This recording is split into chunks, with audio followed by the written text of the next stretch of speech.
Hello friends, ఈ వీడియోలో నేను ఓంకారేశ్వర్ వెళ్ళాలంటే ఎలా వెళ్ళాలో క్లియర్గా ఎక్స్ప్లెయిన్ చేస్తాను. వీడియోని చివరి దాకా చూడండి. ఓంకారేశ్వర్ వెళ్ళాలంటే ముందుగా మన తెలుగు స్టేట్స్ నుంచి ఇందోర్ చేరుకోవాలి.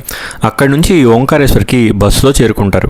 అదే ఉజ్జయిని నుంచి ఓంకారేశ్వర్ వెళ్ళాలి అంటే డైరెక్ట్ బస్సెస్ అయితే దొరుకుతాయి. నాకైతే డైరెక్ట్గా AC bus Ujjain to Omkareshwar దొరికింది. ఇక్కడికి రీచ్ అవగానే హోటల్ చెక్ ఇన్ అవ్వండి. ఇక్కడ హోటల్ ప్రైసెస్ 1000 నుంచి 1500 రేంజ్లో ఉంటాయి. వెంటనే దర్శనంకి స్టార్ట్ అవ్వండి.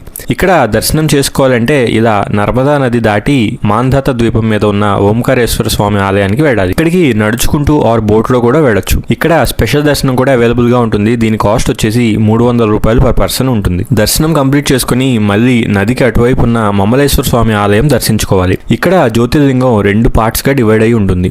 సో మమలేశ్వర ఆలయం దర్శనం చేసుకుంటేనే జ్యోతిర్లింగం దర్శనం కంప్లీట్ అయినట్టు. ఇది మాత్రం మర్చిపోకండి. ఇక్కడ బోటింగ్ చేసి నర్మదా నది మొత్తం ఒక రౌండ్ తిప్పి చూపిస్తారు. దీనికి మనిషికి 300 రూపాయలు ఛార్జ్ చేస్తారు. ఇలా ఓంకారేశ్వర్ మమలేశ్వర్ కంప్లీట్ చేసుకున్నాక మళ్ళీ ఇండోర్ చేరుకొని అక్కడి నుంచి తెలుగు స్టేట్స్ కి ట్రైన్ లో చేరుకోవచ్చు.